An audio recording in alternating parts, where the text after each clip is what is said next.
West Coast Cookbook and Speakeasy with Chef Justice Putnam. Netrootsradio.com.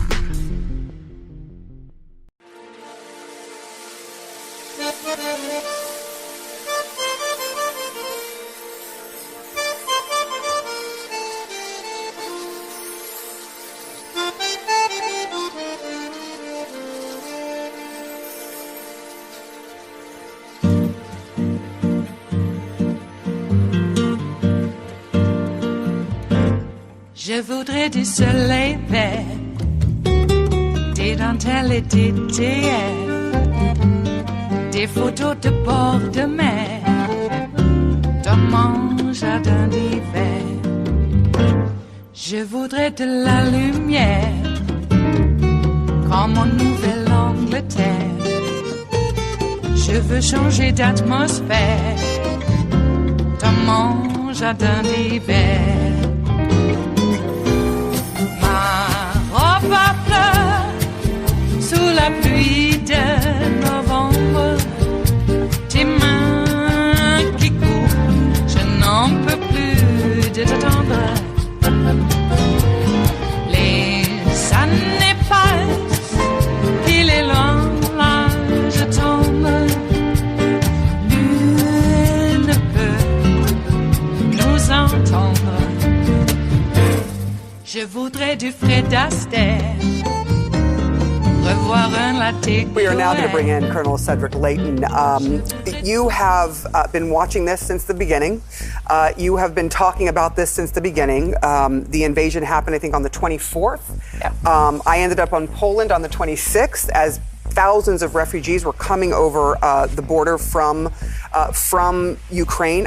I'm curious what your thoughts are on hearing the President of the United States in a country that is currently in war with sirens going off. There are no U.S. troops there, and yet he says, we are going to stick with you for the long haul. In other words, you have our full support. What does that mean to Ukraine? What does that say to Russia and the rest of the world?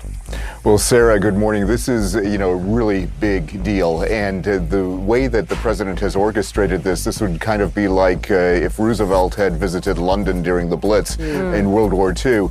This is that significant. So what we're seeing here is really a transformation of the world order. The Russians, by their invasion of Ukraine, have tried to go in and they've tried to upend the world order. They and the Chinese are very much interested in making sure that the United States is not the dominant power in the world. And by doing this invasion of Ukraine, almost a year ago today, you see that there are so many different aspects to this. You had the initial attack on Kyiv, the one that was repulsed. We all remember that 40-mile long column of tanks that was, and armored personnel carriers and trucks that was supposed to make it to Kyiv. They never made it to Kyiv. And the very fact that the President of the United States, a year on, can say to President Zelensky, on President Zelensky's home turf, that we are standing by you, that we're standing with you, that is incredibly significant, because what it shows is that there are so many different things. So you look at, for example, the tanks that all the allies have pledged. You've got 31 tanks from the United States, the Abrams tanks, the Germans with their Leopard 2s, and the Canadians as well, and the Brits bringing their Challengers in. That's just symptomatic of what's really going on here. Those tanks can make a big difference on the battlefield, because what we want the Ukrainians to do is engage in a war of maneuver. Right now, there's a bit of a, some people would call it a stalemate, but basically the forces are stalled, especially in the east. And if they can break out of that, it would be kind of like what happened in World War I, where the United States came in, the tanks were invented, and that really increased mobility on a very static front, on the Western Front in that war. And this same kind of philosophy is what, the military part of this is going to be like. And, seeing these pictures coming out of Kyiv, that not only underlines the military dimension of this, but it also underlines the geopolitical part of this, which is very significant, because the United States is not going to go quietly as the dominant power of the world. And we're saying to the Russians and to anybody else who's watching that we are not only sticking with Ukraine, but we're going to do do this for, as the president said, as long as it takes. I think the next question, Colonel, is what else will come to get the job done for Ukraine, right? And the fact that Russia's tapped almost all of its ground forces, but as our reporting shows, still has a significant air power reserve that it hasn't tapped. Can this be won by Ukraine without U.S. F-16s? Well, bottom line, Poppy, on that is probably no. And the reason I say that is in modern warfare, air superiority has been key to the success of land forces, and it's also been key to providing that cover for the military's actions of whatever domain they're using.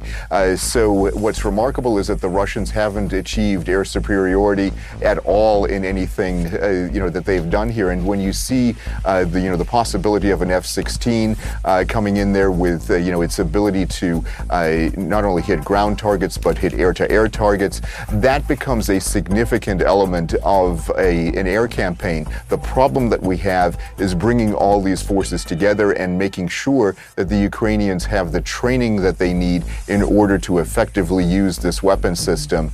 And of course, we're seeing them do this in Britain. We have the initial aspects of training pilots, Ukrainian pilots. That's going to be exceptionally important to get this right. And in order for Ukraine to succeed, I believe that air power is going to be a significant component to that. And you made a very interesting point, Poppy, because the Russians have not used a significant portion of their air power. Right. There are probably several reasons for that, but the very fact that they're not doing that shows that either they have it in reserve or it doesn't work. And if it doesn't work, the Russians have major problems, even more significant than what we've seen so far. Yesterday, U.S. Senator Lindsey Graham called on the U.S. to start training Ukrainian pilots today on those F-16s. Thank you very much, Colonel Layton. We appreciate it very much. For more perspective on this just absolutely historic visit that we are now seeing still underway right now, I want to bring in David Sanger, who is CNN's national security analyst and a national security correspondent for the New York Times. David, obviously, you and I both cover Biden, and this has been a trip that he had been wanting to take for about a year now. He has not done so far. They were talking about security reasons why he could not go. I think one big question, though, is what do you think the reaction is like right now? What's the response happening inside the Kremlin as they are watching President Biden on the ground with President Zelensky? Caitlin, it's a fascinating question because President Putin is supposed to give a speech tomorrow that was supposed to be his rationale for continuing a war that has already produced about 200,000 Russian casualties, including, we think, 60,000 or more dead. That was not the plan. The plan was that, of course, Ukraine and Kyiv was supposed to be Russian territory by now. And so what you're going to see tomorrow are two very different visions of not only where the war could go, but between President Putin's speech and then President Biden's speech, two very different visions of how Europe should be organized. And that's why this is really such a critical moment in that the end of that post-Cold War order we've been discussing for so long. Yeah, and so President Biden will then come here to Poland, of course, where he is supposed to speak tomorrow. That's going to be a huge aspect of this as well. We've talked about the role that Poland has played, a critical role. They've had a big change in just the last year. But a big question has been where they've been funneling, of course, these weapons and arms shipments that they have been getting into Ukraine. Obviously, Ukraine wants to see different levels of that. And what the White House announced today, the $500 million in aid package, had a lot of the things that we've seen them send before. It obviously did not include the longer range missiles that Ukraine has been wanting or the F-16 fighter jets. They've also said that they believe they so desperately need. What are you watching on that front, David? Well, Caitlin, I've spent the weekend at the Munich Security Conference, where we had about 50 members of Congress, a number of members of the cabinet, Secretary of State Blinken, of course, Vice President Harris, who gave a speech claiming, I think with good evidence, that the Russians have conducted not only war crimes, but crimes against humanity. But that leaves open the question of how far President Biden is ready to go to expand the support. Because while he says we're there as long as it takes, he doesn't say what we're there with. And the complaint that we heard here from the Ukrainians who were at the conference in large numbers was that they simply don't have what they need to sustain over the long term. And there is, in fact, some tension inside the White House and inside the administration about whether you give them what they need for the next few months or you give them what they need to make it impossible for Russia to try something like this again. And those may be very different things. And of course, President Biden increasingly concerned that weapons that can reach deep inside Russia could provoke a much wider war or nuclear use. It is Monday, the 20th of February of 2023, and you are in West Coast Cookbook and Speakeasy. I am your chef de cuisine, Justice Putnam. Gunner the English Bulldog is our snoozing sous chef, and our daily special is River City Hash Mondays, and you know what that means. It means that it's Monday after a weekend, and we take what is left over, but we reconstitute it into a lovely gourmet delight. Yes, we do. So, hey, how'd you like that? Joe secretly lands in Ukraine. I think it was Kyiv. That's pretty impressive for an old guy who's supposed to be doddering. Can't keep up. Jeez. Yeah, it's relentless. It is absolutely relentless what we have to put up with from these propaganda channels, even when they've been exposed in court for being a propaganda channel. Well, propaganda channels. It's not just Fox is being implicated in all this now. So, I got to tell you, even though they've tried to make CNN and MSNBC a lot more conservative, there's nothing on those channels that comes close to what Fox has been doing for all these decades. Almost as if it was a plan from the start. Or was it? Was it purely an outgrowth of the organic, need for more money? We will go where the market takes us, and the market takes us right to fascism. Oh, yeah. Okay. It's kind of weird how compassion, equality, caring, those aren't money makers. But, beating someone to a pulp in a cage while it's being televised, that's totally great. We love that. Those are money makers. All right. I would have thought that maybe there would have been some adult responsibility to step in and say, just because you're making money at it doesn't mean that it's right. Jeez. Oh, don't worry, it's not personal, it's business. We're making money turning this country into fascism. Oh, great, I feel so much better. Okay. We got Marjorie Taylor Greene on President's Day calling for the secession of the United States. We need a national divorce. Well, you know what? We need a national restraining order from all these Nazis. She sums up her little missive saying, "We are done." Well, you know what, babe? We are done too. I want all these seditious insurgent Nazis arrested. Why? For being insurgent, seditious Nazis who tried to violently overthrow the United States of America. How dare she? They talk about the Constitution. We want to follow the Constitution. Well, you know what? There's an amendment that says that someone like you shouldn't even be holding office right now. And I'm not going to blame Garland or anything, but I got to say, we got a feckless justice system here that doesn't hold these people to account. I think about Fred Hampton getting murdered in his goddamn bed in the morning because he was such a threat at 21. But you got Marjorie Taylor Greene calling for the secession of the United States of America because they're tired of woke culture being rammed down their throat. I'm tired of you Nazis getting rammed down our throat. We had a good thing going until you idiots stepped in. I'm not talking about just Marjorie Taylor Greene. This has been building since, before Reagan. Well before. We all warned you.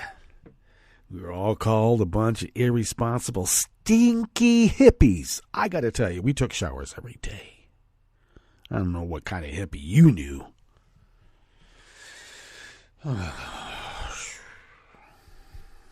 Patchouli oil doesn't smell like patchouli unless you're clean. Just be clear about that. I know from experience. Anyway, we were kicked, made fun of, dismissed. And now all the squares have turned into Nazis. Just like we said, their brown shoes gave them away. Zappa saw it. Brown shoes don't make it. You can't lose, so why fake it?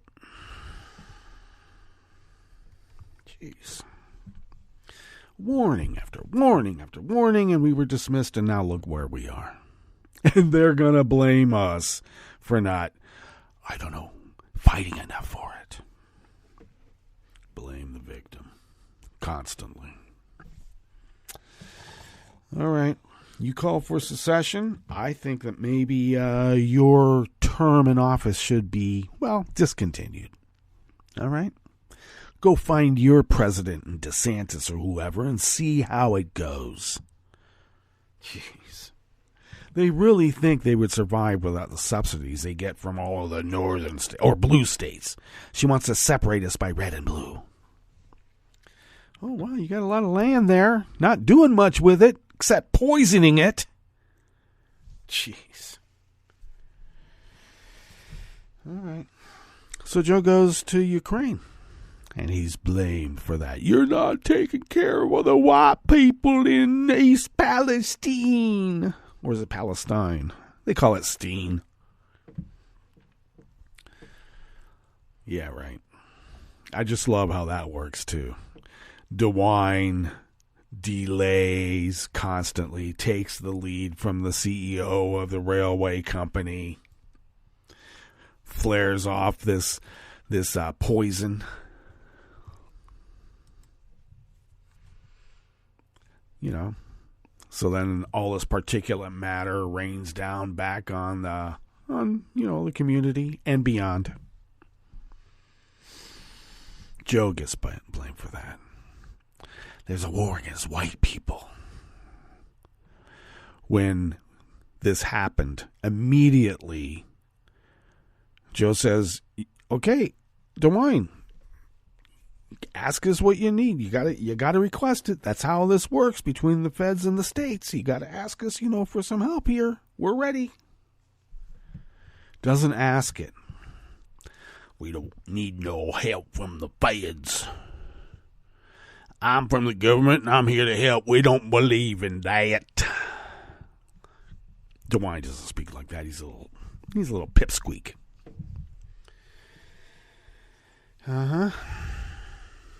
But somehow it gets conflated in the propaganda channels that Joe is ignoring these white people.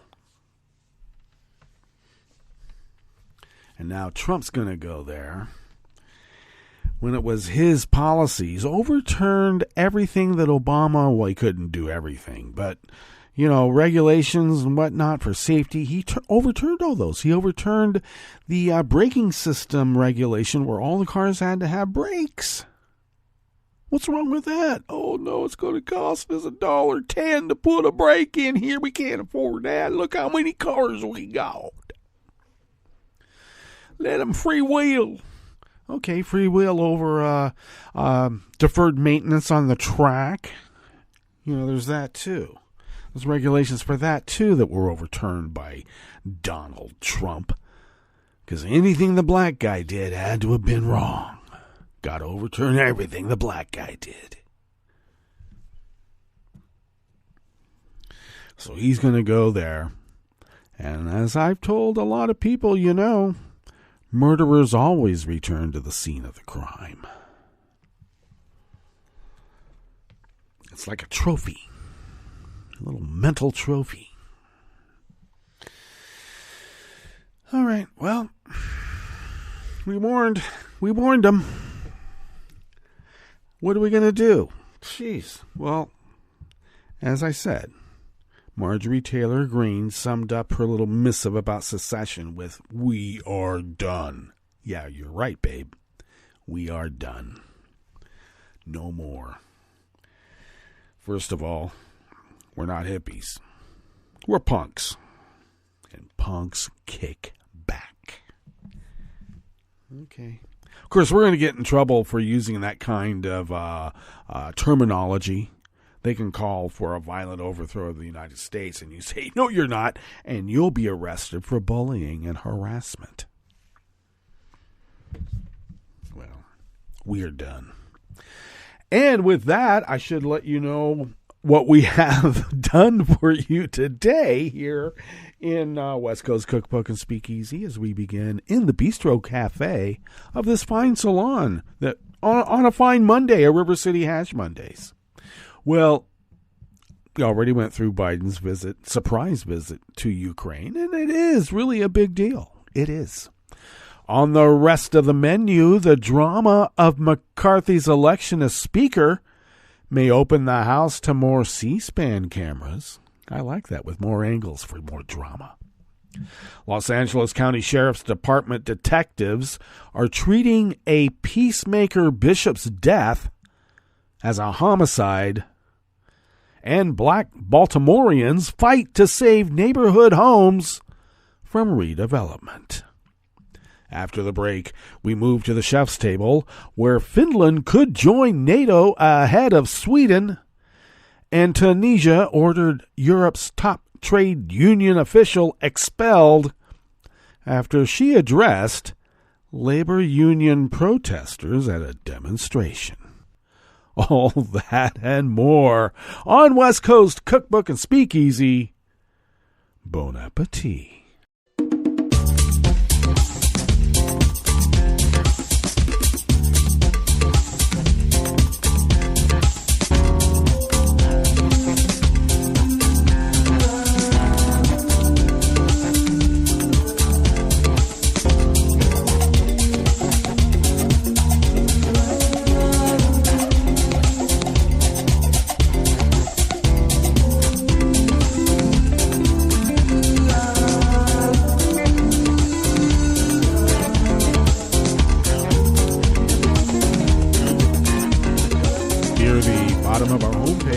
netrootsradio.com. To the right of the page is the chat room link, and the chat room is monitored by Kelly Lincoln. Of course, you know that.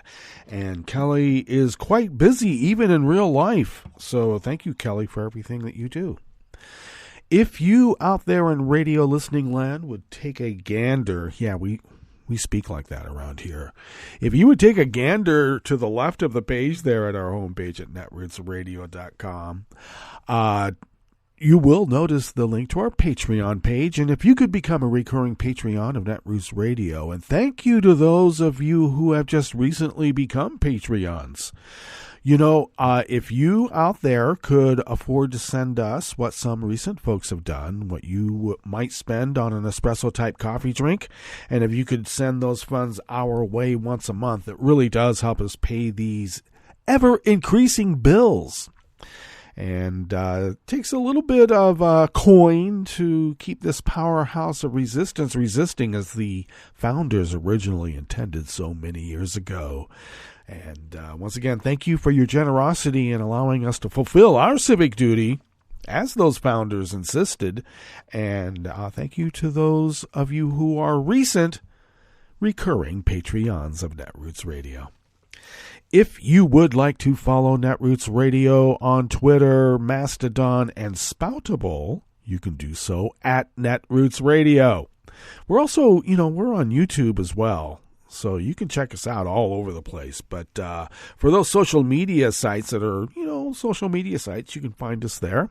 Tom takes care of those platforms, and we thank Tom for doing so. And he is quite busy in his real life as well. So thank you, Tom. Follow me on Twitter, Mastodon, and Spoutable at Justice Putnam. I post the show notes and links diary, as I have done for all this time. 10 minutes before showtime. And, of course, the show notes and links diary over there on Daily Kos is where you can locate the actual articles in their totality. Follow the show on Twitter at Cookbook West and pick up podcasts by way of Spreaker, Stitcher, TuneIn, iHeart, YouTube, iTunes, etc., etc., etc. Okay, it's Monday, isn't it? Yes, it is. This first offering here in the Bistro Cafe as we begin this fine River City Hash Mondays is out of the Associated Press by David Boder. The difference between a government-controlled camera that followed a climatic moment in Kevin McCarthy's election as House Speaker and one operated by a C-SPAN journalist was like a fuzzy black and white picture contrasted with sparkling clear color. In one, McCarthy strides up an aisle in the House chamber and disappears from view. A few people in the front turn to see where he's going. After a minute and some audible gasps, everyone stands to watch what the camera does not show. But C-SPAN captured the entire scene, including the exasperated McCarthy's tense finger-pointing conversation with Matt Gaetz and a GOP colleague held back from lunging at Gaetz. Some in Congress and C-SPAN are seizing on that moment to ask that the House floor be more fully open to cameras in the interest of transparency. There's been tangible movement in that direction. McCarthy, as House Speaker, of course, has the final word. His office has signaled that changes are being considered. Already, government cameras have broadened their views.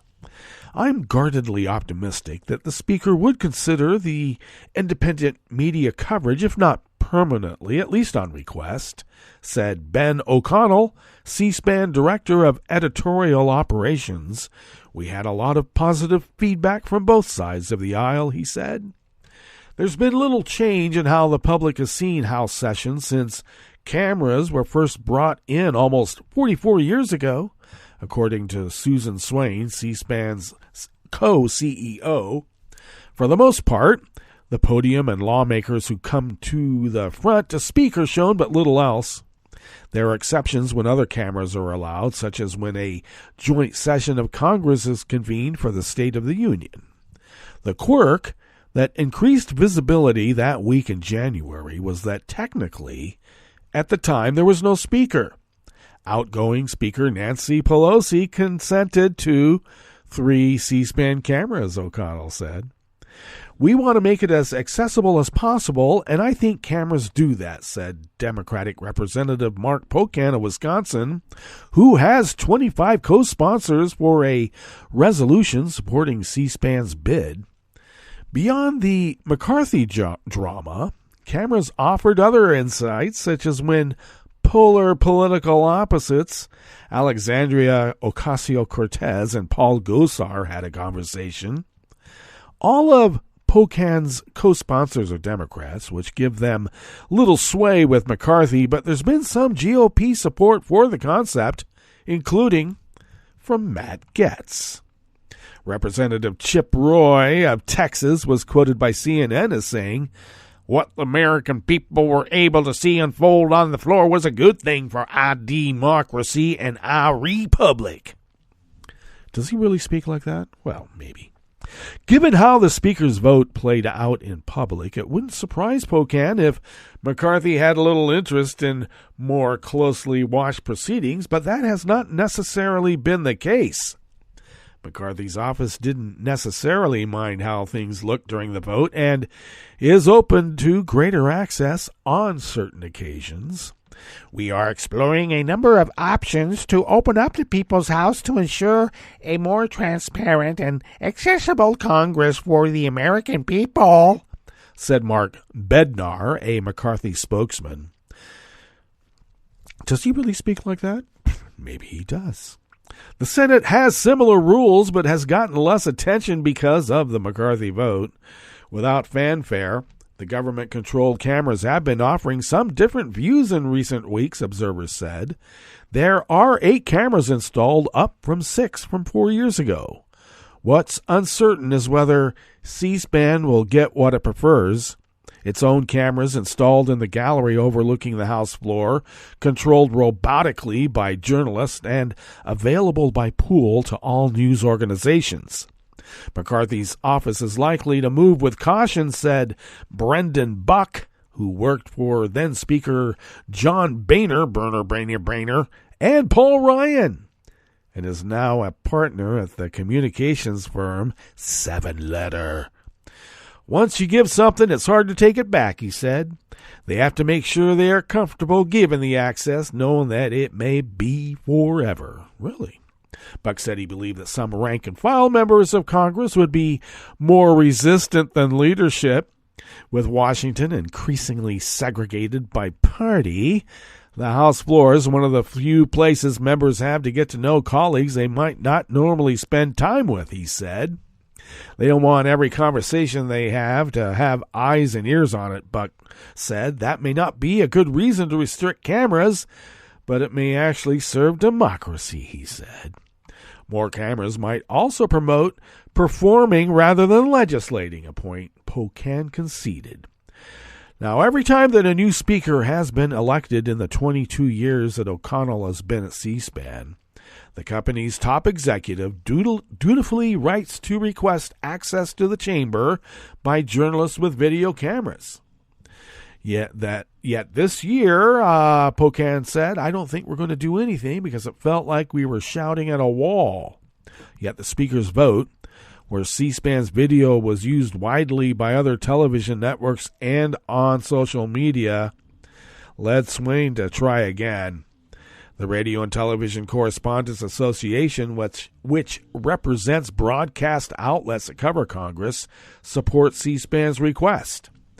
The group's chairman, Jared Halpern, said he appreciates the willingness of McCarthy's office to explore alternatives. If changes are made, they would be tied directly to the night McCarthy was elected. It was a perfect crystallization of the argument for allowing independent media in the chamber on a regular basis, O'Connell said.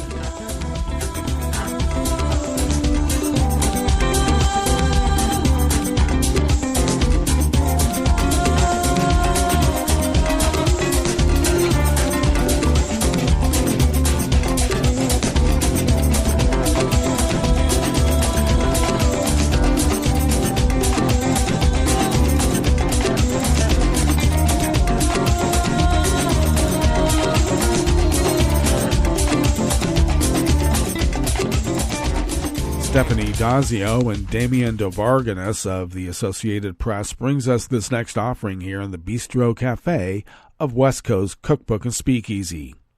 A Catholic bishop in Southern California was shot and killed on Saturday, just blocks from a church, a slaying of a longtime priest hailed as a peacemaker that stunned the Los Angeles religious community, authorities said. Detectives are investigating the death of Bishop David O'Connell as a homicide, and that's according to the L.A. County Sheriff's Department. Authorities have not said whether the bishop was targeted in the shooting or if his religion was a factor in the killing. The Sheriff's Department would not say how or specifically where his body was discovered. The shooter or shooters remain at large.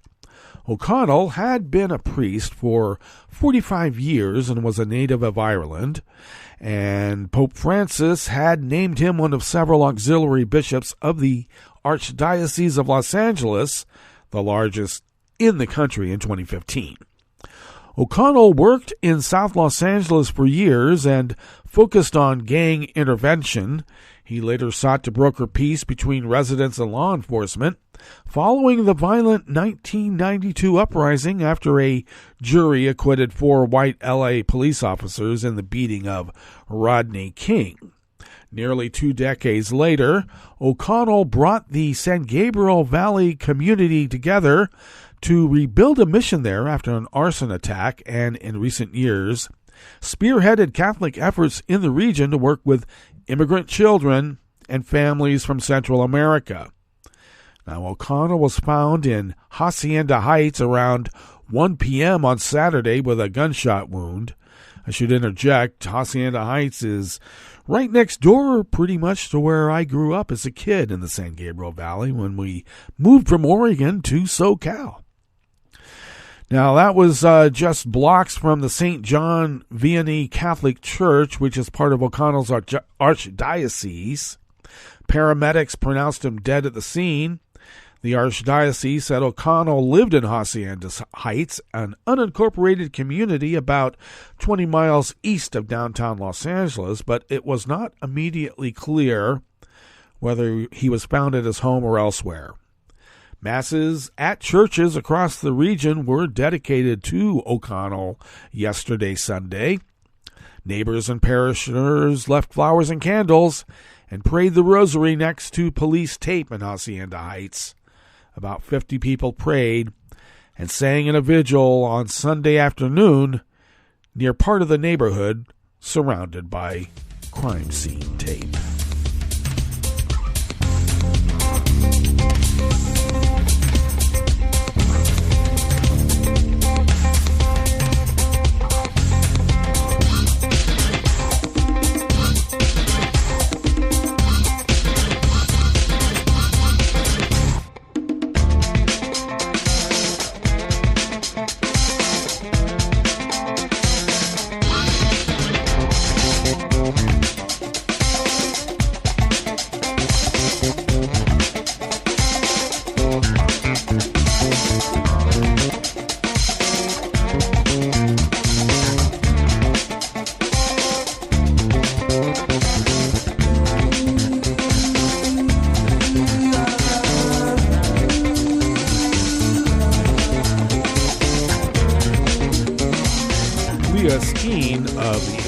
Brings us this final offering here on the Bistro Cafe of West Coast Cookbook and Speakeasy River City Hash Mondays.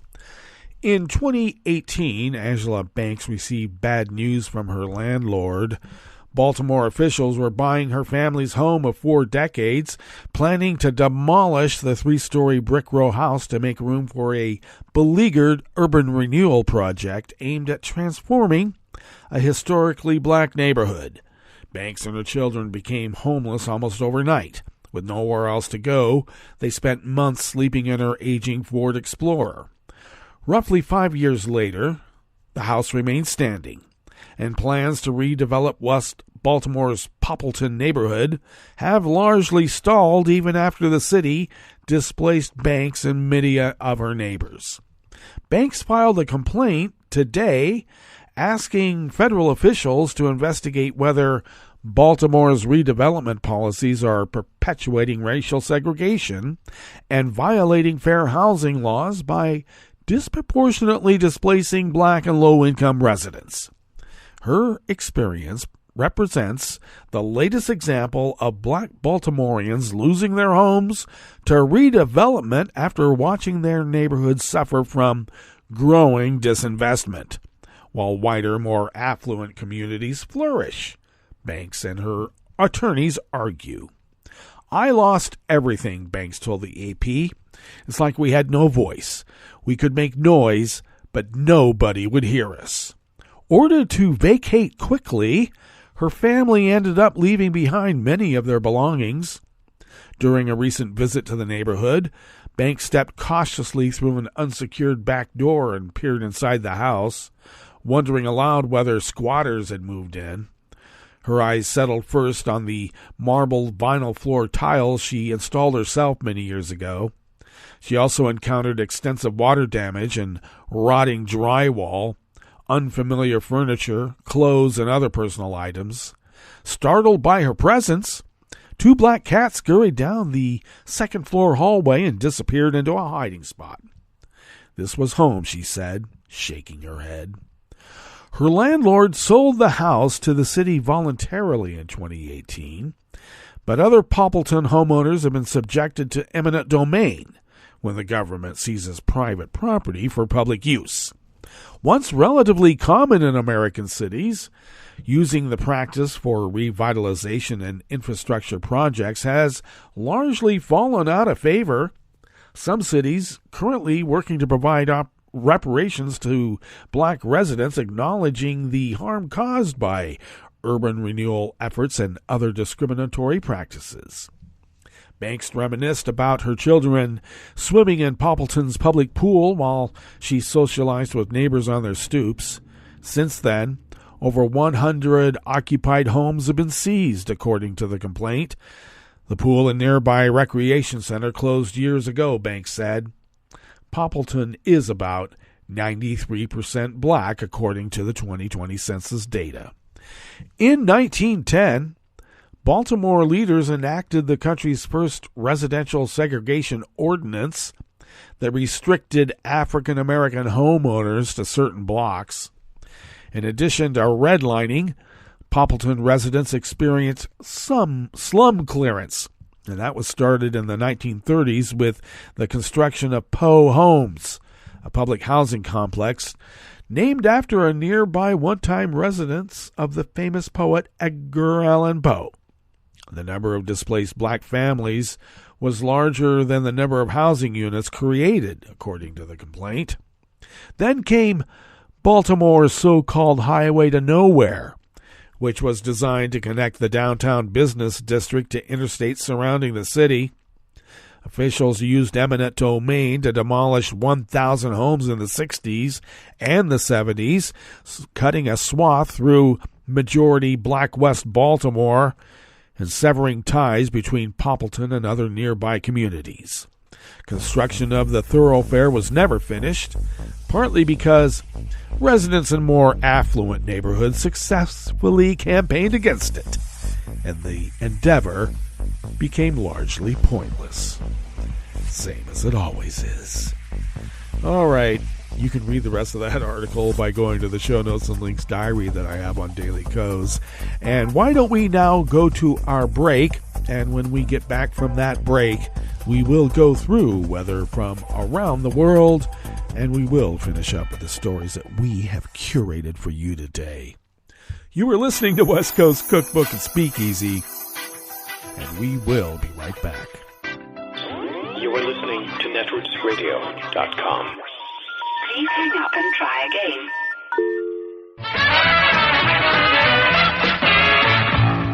From a point at sea to the circles of your mind, a new force is at work for planetary transformation.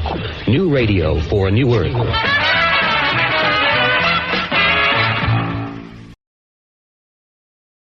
This is Take Two Movie Review. I'm Clinton Johnston. This week, Twistin' the Night Away. Director-writer M. Night Shyamalan has had a career of twists and turns both in general and for me personally. His first two big films, The Sixth Sense and Unbreakable, were notable for having surprising twists at their ends. Well, not so much twists as big reveals. But then Shyamalan made his smartest twist. He stopped writing reveals. Because seriously, who can keep that up? Especially with people now intently looking for the twist. Turns out what people like less than a weak twist is you not doing one at all, and I guess cheating them of the chance to figure you out and feel superior, whatever. People were upset. There was so much knee-jerk anti-Shyamalan fervor, I was surprised he kept getting greenlit.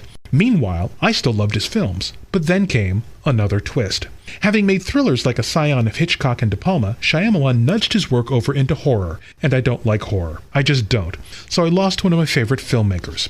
So, now here's Knock at the Cabin, my first Shyamalan film in years, and it has so many of the qualities that I loved in his earlier works. It's nicely written, it's solidly paced, he crafts scenes of emotional intimacy extremely well, along with capturing really great earnest performances from his actors, a killer 1-2 punch of skills. And yet, the movie uses a lot of the structure and filmic language of horror. I mean, for all that Knock at the Cabin examines the thin line between empathy and self-sacrifice, a line I didn't know existed, it remains, at its core, a home invasion thriller in what I call the ritual killing genre. We meet some people, get to know them, and then watch them die. Slasher films, torture porn, disaster movies, why do we make films like these? Why do we watch them?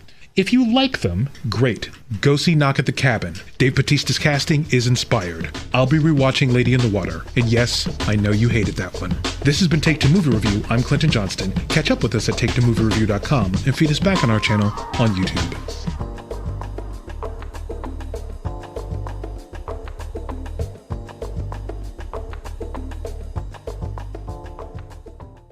If you came across someone struggling with hunger, how would you recognize them? By their clothes? Their age? The way they speak? Would you notice an 8-year-old girl who's not excited for summer break because she may not be having lunch again until September? Or a single father of 2 who works 3 part-time jobs and still can't put enough food on the table? Or maybe a mother who cleans offices at night, hoping to find meeting leftovers to take home to her hungry family. Or a war veteran who's having a hard time landing a job and getting back on his feet. I am the 1 in 8 Americans who struggle with hunger. People you pass by every day but never knew were hungry. I am hunger in America. Hunger can be hard to recognize. Learn why at IamHungerInAmerica.org. Brought to you by Feeding America, 200 Food Banks Strong, and the Ad Council. Hey, hon, what you doing with your phone? Taking pictures? No, I'm asking it questions. Like what? Hey, Bobo, do flowers have best friends? I'm sorry. I'm afraid I don't know that. Hey, follow me. I want to show you something. Look, flowers do have best friends. Whoa. Some answers can only be found in nature. Discover the unsearchable. Visit discovertheforest.org to find a trail near you. Brought to you by the United States Forest Service and the Ad Council. Hi, I'm Tom Hartman, and since you're listening to netrootsradio.com, show your progressive side and go to the donate button on the bottom of the homepage. It's progressives like you who power Netroots Radio and keep the progressive message beaming everywhere 24 hours a day. Just go to our donate button at the bottom of netrootsradio.com. Thank you for keeping progressive radio at full power.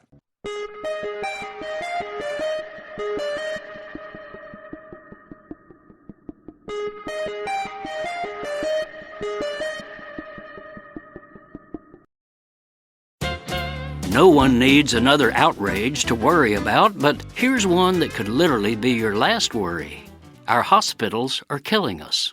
Not that the staffers are going room to room snuffing out patients, of course, but hospital owners and top executives are nonetheless killing thousands of ill Americans entrusted to their care. They are doing it by deliberately short-staffing their facilities and short-changing sick and injured people they're richly paid to serve. At the core of this outrage is a fatal structural flaw in our healthcare system, namely that these are no longer our hospitals. Instead of being public or nonprofit entities for the common good, focused squarely on patients, hospitals today tend to be private operations controlled by corporate profiteers. Pitting patients against profits is no way to run a hospital, for it means money will ultimately rule over health and over life itself. Ask a nurse. These dedicated professionals are the solid pillars of American health. More than doctors and way more than administrators, nurses make a hospital function, providing the primary care and constant on-site monitoring that are the essence of an ethical, healthy system. Yet, thousands have already fled the work they love. Another third plan to leave this year, and thousands more are going on strike. Why? Because the profit system demands massive staff cuts, leaving way too few nurses to meet the basic needs of patients, causing burnout among nurses and unnecessary deaths of people they care for. A damning 2021 study revealed that forcing fewer nurses to tend to an ever larger caseload effectively killed more than 4,000 New York hospital patients in the previous 2 years alone. This is Jim Hightower saying, yet the corporate powers insist on treating nurses as just a cost to be cut, arguing that hospitals must have staffing flexibility. In other words, cut nurses, raise profits. I'm Rick Smith, and this is Labor History in 2. On this day in labor history, the year was 1937. That was the day the National Lawyers Guild held their first convention in the nation's capital. The Guild was established as a way to bring together progressive lawyers dedicated to fighting for basic and progressive change in our political and economic system, and to assure that human rights be regarded as more sacred than property interests. Members were admitted regardless of race, sex, or political beliefs. The early Guild stood up for FDR's New Deal reforms like a full Social Security program against the staunch opposition of the American Bar Association. From its inception, protecting the rights of working people has been an important effort for the Guild. At the first convention, they passed a resolution supporting the rights of working people to organize and collectively bargain. Guild lawyers supported the founding of both the United Auto Workers and the Congress of Industrial Organizations. They also stood up for civil rights, adopting an anti-lynching resolution at their first convention. During the civil rights era, they provided legal aid for activists and fought for voting rights. This made them a target during the 1950s Cold War anti-communist hysteria. The FBI targeted the Guild for investigation. By 1955, the Guild had dropped to just 500 members. In the 1970s, the Guild successfully sued to find out the extent of FBI spying. They discovered that 1,000 informants had generated FBI files of 400,000 pages on the Guild and its members. Despite this harassment, the Guild has kept up its fight for working people. The organization has opposed anti-worker legislation from Taft-Hartley to the passage of NAFTA. In 2012, the Guild celebrated its 75th anniversary stronger than ever.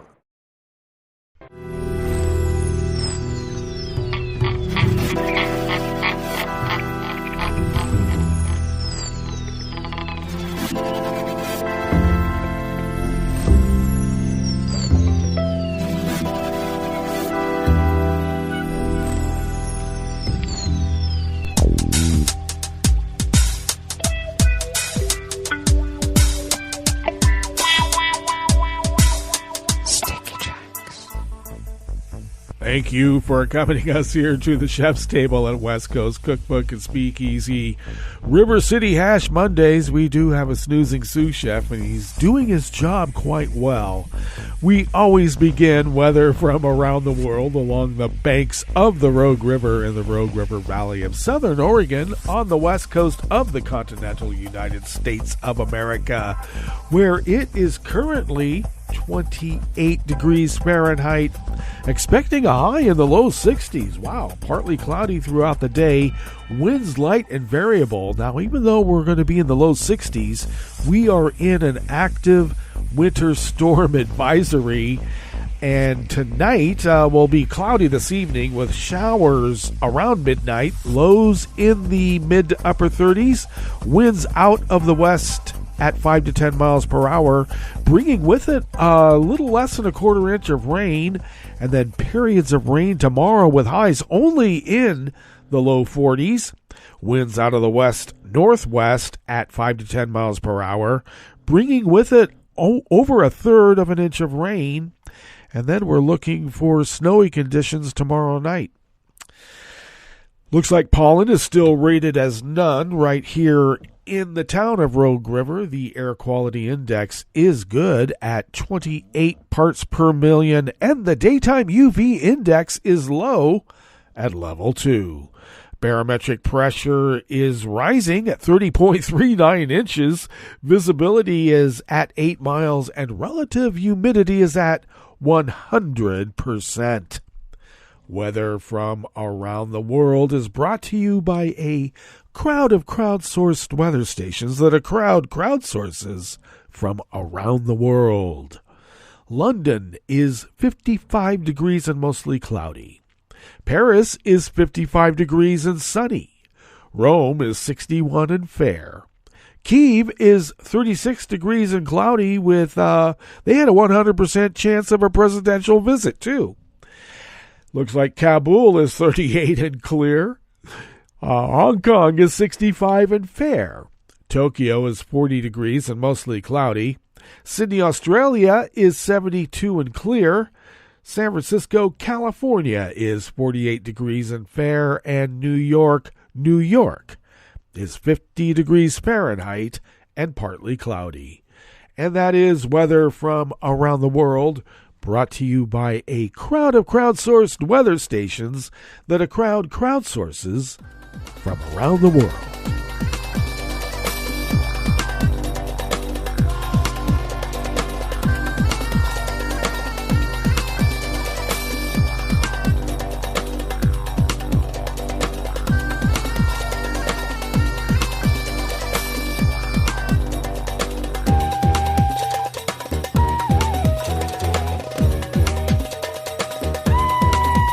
Carl Ritter of The Associated Press brings us this first amuse-bouche here at the chef's table at West Coast Cookbook and Speakeasy, River City Hash Mondays.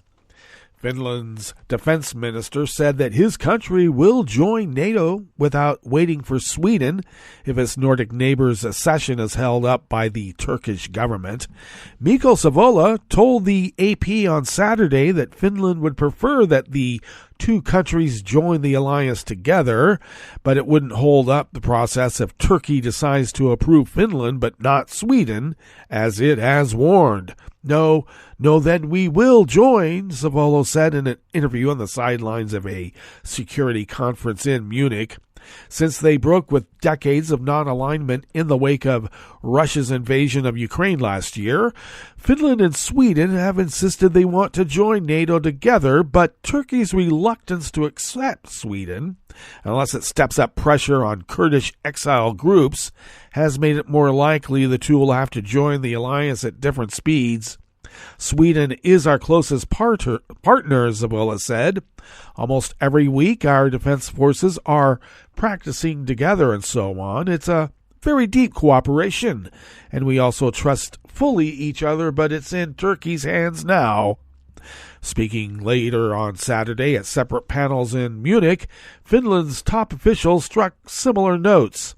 Prime Minister Sanna Marin said Finland prefers to join NATO with Sweden, but cannot influence how countries go about the ratification. Finnish President Sauli Niinisto said Turkey saying yes to Finland but no to Sweden would present a difficult situation. Our hands are in a way tied. We have applied for membership. Should we now say that no, we cancel our application? No, that we simply cannot do, the president said. All NATO countries except Turkey and Hungary have already given both countries the green light to join the alliance. Hungary has said it would do so soon, but Turkey says Sweden has not done enough to meet Turkish national security concerns, causing a rift in NATO at a time when the U.S. and other allies are seeking to project a unified front against Russia. In recent weeks, NATO officials have played down the significance of the two nations joining simultaneously. The main issue is not whether Finland and Sweden are joining at the same time. The main issue is that Finland and Sweden join as soon as possible. And it is, of course, a Turkish decision whether to ratify both protocols or only one protocol. NATO Secretary General Jens Stoltenberg told reporters in Munich.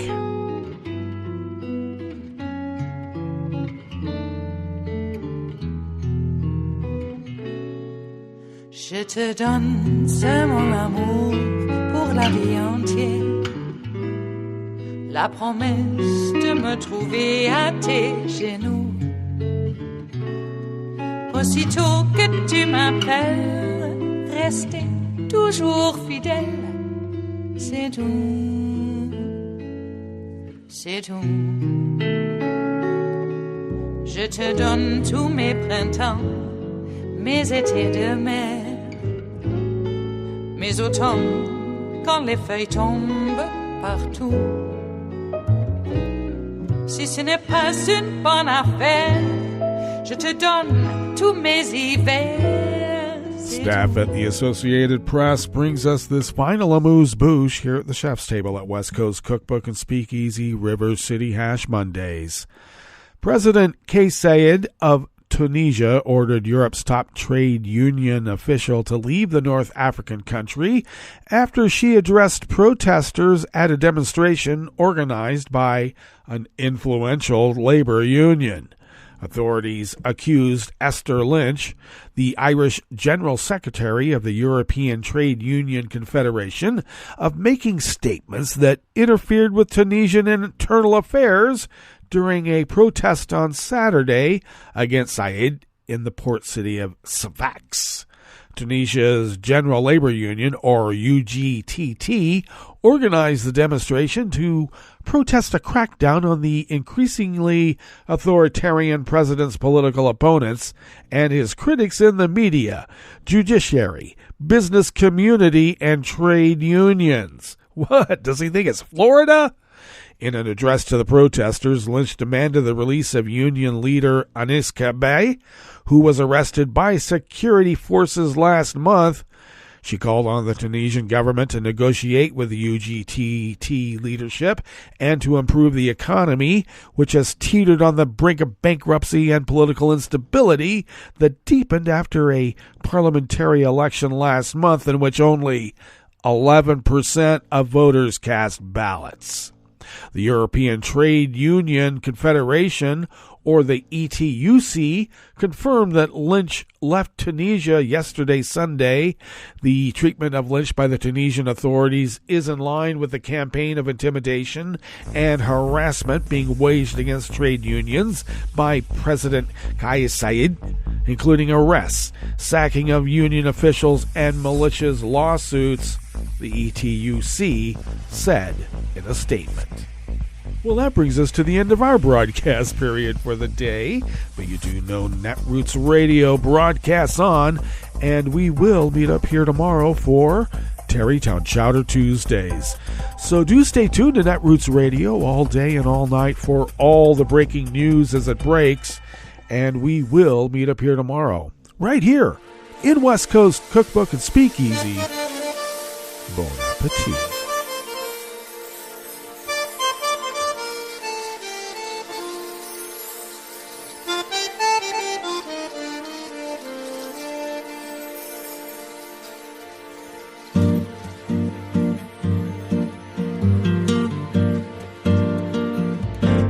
Je voudrais du soleil vert, des dentelles et des théières, des photos de bord de mer, dans mon jardin d'hiver.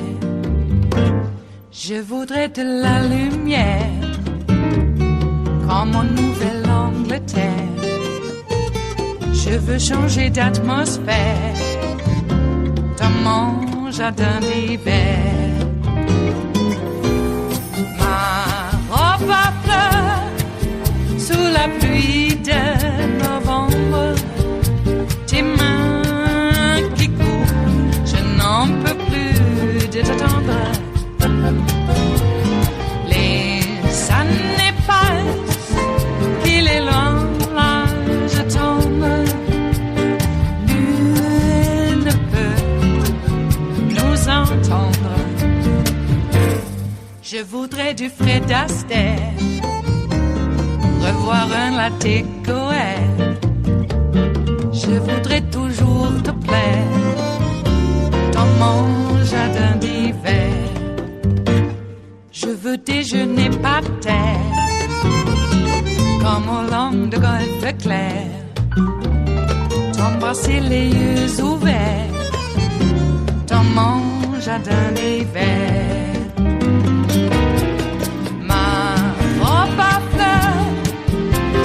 Pluie de novembre, tes mains qui courent, je n'en peux plus de t'attendre.